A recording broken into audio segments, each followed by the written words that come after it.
Sir గ్రామాల్లో పరిస్థితి ఎలా ఉంది? యూరియా ఏదో అసలు అల్లాడిపోతున్నారు రైతులు. 2, 3 రోజులు పగలు రాత్రి నిలబడుతున్నారు అని చెప్పి జగన్మోహన్ రెడ్డి గారు ప్రచారం చేస్తున్నారు.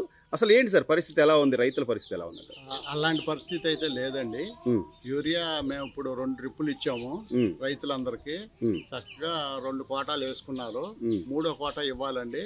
హ్మ్. రేపు ఒక 5-6 తారీఖుల్లో వస్తాను అంటున్నారు. హ్మ్. అది కనుక ఇచ్చామంటే 3వ కోట కూడా సరిపోద్దండి. రైతులు చక్కగా వారి వారి పనులు వాళ్ళు చేసుకుంటున్నారు. గతంలో లేని విధంగా అసలు యూరియా కొరత ఉంది. మా ప్రభుత్వంలో మేము అసలు రైతుకి ఎక్కడ అసలు వాళ్ళు బాధ లేకుండా మేము చూసుకున్నాం అది ఇది అని చెప్పి జగన్మోహన్ రెడ్డి గారు పదే పదే చెప్తున్నారు.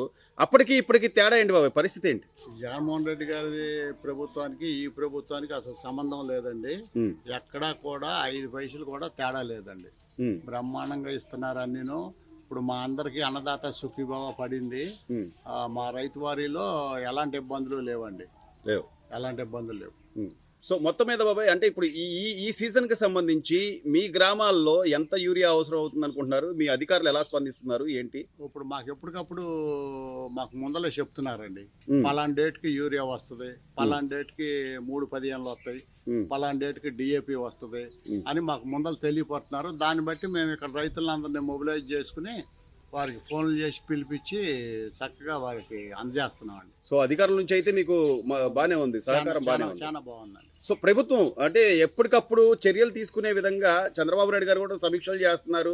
రైతులకు ఎక్కడా కూడా యూరియా కొరత రాకూడదని చెప్పి ఆయన తీసుకున్న నిర్ణయాల పట్ల మీరేం చెప్తారండి? ఇది ప్రతిపక్షం చేసే ఆరోపణే కానండి. హ్మ్. వాస్తవికత ఫీల్డ్‌లోకి వెళ్తే మాత్రం అలాంటిదేమీ లేదండి.